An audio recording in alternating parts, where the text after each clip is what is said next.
Kapan kau akan menyelesaikan latihan itu untuk bertanding denganku, Master Yekyu?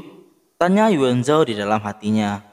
Scene berganti flashback beberapa tahun silam di camp pelatihan Glory. Yuan Zhao dulunya adalah player yang selalu dicemooh oleh temannya karena dia memang payah. Yuan Zhao belum pernah satu kali pun menang di pertandingan resmi. Saat itu, instruktur datang untuk memberikan pengumuman akan ada evaluasi resmi besok. Dan jika Yuan Zhao kalah, ia akan tereliminasi. Setelah itu, Yuan Zhao mengambil undian untuk mengetahui siapa yang akan menjadi lawannya. Benar saja, yang menjadi lawannya adalah Yekyu. Semua mencemooh Yuan Zhao pasti akan kalah. Orang yang selalu kalah melawan orang yang selalu menang. Tentu hasilnya sudah jelas. Yuan Zhao mulai berlatih penuh tekad. Sepanjang malam, Yuan Zhao berlatih menggunakan jurus terkuatnya. Saking tertekannya, Yuan Zhao sampai kesulitan bernafas dan membutuhkan alat bantu nafas. Dan walau begitu, dia tetap lanjut berlatih. Scene berganti ke esok hari. Hari pertandingan Yuan Zhao melawan Yekyu.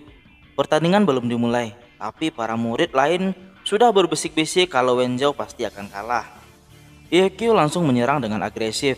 Yuan Zhao juga langsung menggunakan taktik yang sudah dilatihnya. Dan pertandingan berakhir seri.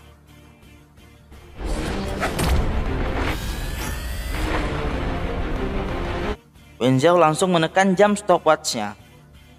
Berhenti di 2 menit 18 detik, yang artinya jam pertandingan masih tersisa 2 menit 18 detik. Scene berganti lagi ke saat sekarang. Xiao Tian yang ditugaskan oleh Yuan Zhao untuk menyelidiki tentang senjata yang dikembangkan oleh Yeshu datang dengan membawa prototipe senjata itu dan Yeshu-nya langsung. Tanpa basa-basi, mereka langsung bertanding. Pertandingan berlangsung dengan intens.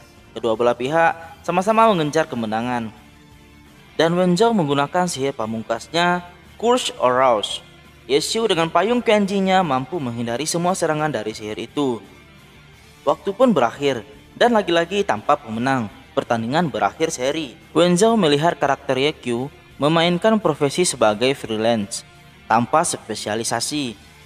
Dan mungkin karakter itu akan mampu mengubah situasi di liga dengan payung Kenji-nya tersebut. Namun, apa rencana Yekyu untuk dapat lolos dari Heavenly Domain Challenge? Aku tidak sepertimu, terlalu banyak berencana menyanyiakan sel otak. Jika punya waktu, sebaiknya kau cari cara agar Huang Xiaotian tidak mudah kabur, jawab Yeshu. Setelah Yekyu pergi, Yuan Zhao melihat alat bantu pernafasan yang selalu dibawanya selama ini. Dia tersenyum dan membuang benda itu. Dia tidak membutuhkannya lagi. Beberapa hari kemudian, di gedung klub Tiny Herb atau nama lainnya Wei Chao, Wang Jie, ketua tim menerima laporan dari anggotanya bahwa ada pemain di server 10 bernama John Muxiao yang menyebabkan perselisihan di antara serikat besar. Dan dia menduga Muxiao adalah pemain profesional dari tim lain yang ingin membuat onar. Scene berganti. Yeshu, Baozi, dan Tang Rao sedang bermain Glory. Sambil menyelesaikan misi, Baozi dan Tang Rao saling bertanding menentukan siapa yang membunuh musuh paling banyak. Yeshu menjelaskan mengenai bos musuh yang akan mereka lawan kali ini. Bos kali ini tidak terlalu sulit dikalahkan, tapi mereka butuh waktu lama karena banyak langkah sebelum bisa mencapai bos. Bukan hanya melelahkan, tapi ada batasan waktu juga. Lain sisi, sepertinya Chen Guo cemburu dengan Tang Rao yang selalu bermain Glory sepanjang hari bersama Yeshu. Dia merasa terabaikan. Chen Guo mengajak Tang Rao untuk keluar dengannya. Dia yang akan traktir. Tang Rao malah menyuruh Chen Guo untuk berhenti mengganggu karena dia dan Yeshu sedang dalam misi penyerbuan. Mereka akan pergi nanti saja, kata Tang Rao. Chen Guo tidak bisa berkata apa-apa lagi dan pergi dengan perasaan campur aduk. Dia tampak kesal dan sedih. Scene kembali ke gedung Tiny Herb. Wang Jesse, kapten Tiny Herb, memanggil salah satu anggotanya yang bernama Qiao Yifan. Dia menyuruh Yifan untuk kembali ke camp pelatihan karena hasil evaluasi tahunan Yifan tidak begitu bagus. Intensitas dan tingkat kesulitan tim Tiny Herb tidak cocok dengan Yifan. Dengan sedih, Yifan berpamitan kepada sahabatnya Ying Jie di tim Tiny Herb. Lalu Shin kembali lagi ke tim Yeshu yang menemukan kunci untuk melawan bos Toya. Yeju memerintahkan kepada Bauzi dan Tangrao agar mereka beristirahat terlebih dahulu selama 10 menit. Karena pertempuran melawan Toya akan sulit. Bauzi bingung, karena kan barusan Mo Xiao bilang kalau melawan bos Toya tidaklah sulit. Yesu menjelaskan kalau misi server ini dirancang untuk 10 pemain dan bisa dikatakan mudah, tapi mereka hanya bertiga. Jesse yang memperhatikan permainan Mo Xiao berencana untuk merebut misi pembunuhan pertama bos Toya yang sedang dilakukan oleh tim Yesu.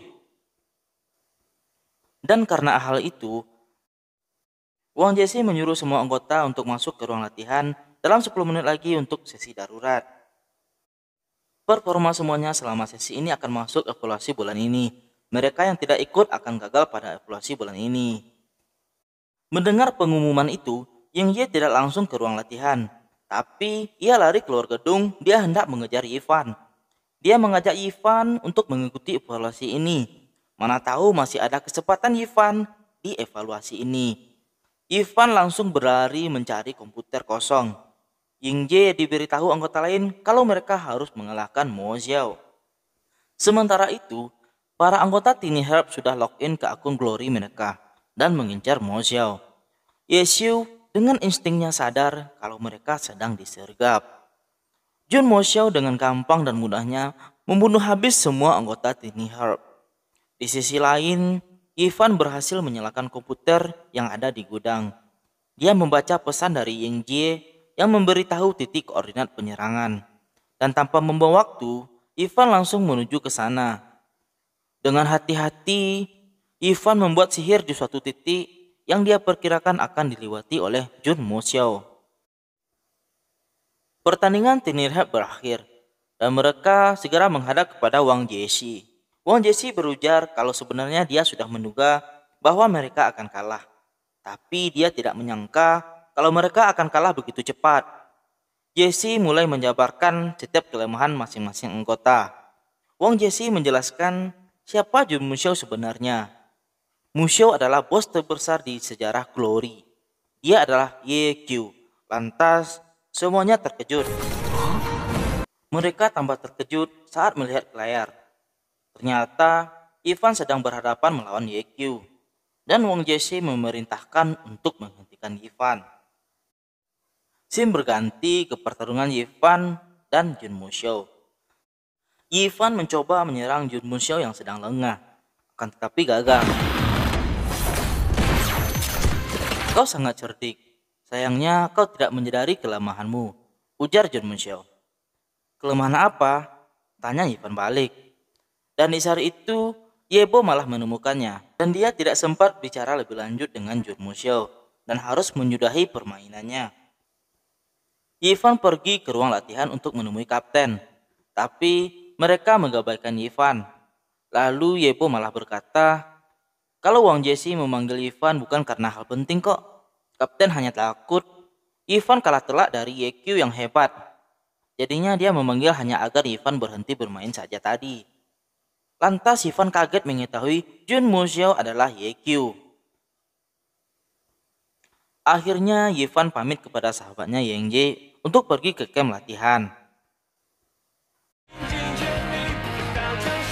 Scene berganti di gedung camp latihan. Ivan tiba di camp latihan dan mengisi data diri di resepsionis. Ia kemudian melihat di dinding camp penuh dengan foto para pemain profesional dari berbagai tim.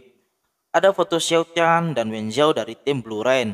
Ada foto anggota Tyranny dan ada foto Mun Cheng dan Yeqiu. Di mana di sini Yeqiu menggunakan masker dari tim Jiaxi. Ada foto Wang Jesse dari tim Tiny Herb. Melihat semua foto seniornya tersebut, Ivan tersenyum. Tentu dia bertekad akan menjadi sukses seperti mereka. Bersambung. Wow. Begitulah episode ke-7 dari The King Avatar. Jika kamu suka dengan alur cerita film ini, silakan aktifkan loncengnya agar ketika saya update kamu mendapatkan notifikasi. Sekian terima kasih. Assalamualaikum warahmatullahi wabarakatuh.